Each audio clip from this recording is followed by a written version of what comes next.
Le gouvernement souhaite imposer 5% d'apprentis pour les grandes sociétés, arriver au chiffre de 800 000 jeunes en alternance. Pourquoi la France est-elle si frileuse en la matière? Enquête Yves Ginca, Anne Guillet et Fabien Tormos.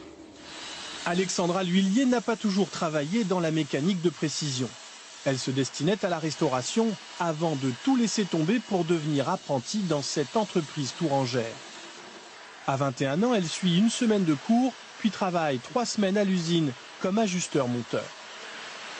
On apprend mieux sur le tas comme ça dans l'usine.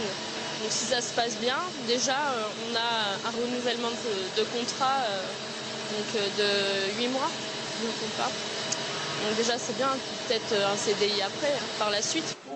Ils sont 30 apprentis dans cette société qui compte 400 salariés.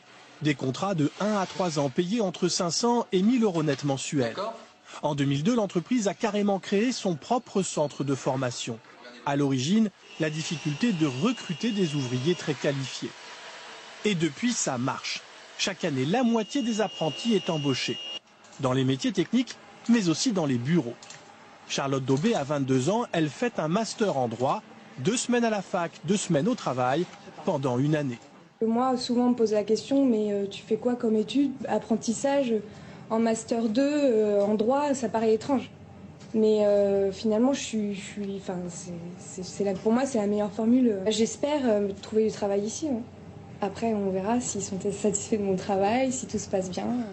Des apprentis en col blanc, une démarche inhabituelle. Car en France, c'est principalement le secteur de la production qui concentre le plus grand nombre d'apprentis, 255 000 selon les derniers chiffres. Beaucoup plus que le secteur des services qui lui en compte 167 000. Pourtant, les services représentent les 3/4 de l'économie française. Les sociétés d'assurance, par exemple, ne comptent que 2% d'apprentis, alors que la loi oblige à en employer 4% et prochainement 5%.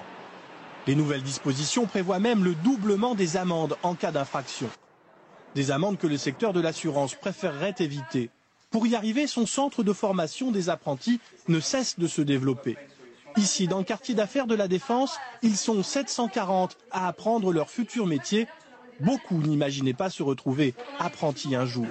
Je connaissais très mal l'alternance. Pour moi, c'était vraiment réservé aux métiers manuels et vraiment pas comme dans l'assurance, dans les banques, dans les activités commerciales. J'avais des préjugés assez énormes sur l'apprentissage, un peu des voies de garage, je pourrais dire ça comme ça.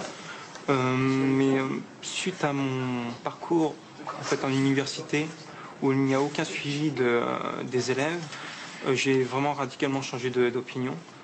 L'apprentissage dans les métiers de service, une filière encore méconnue mais qui peu à peu gagne du terrain.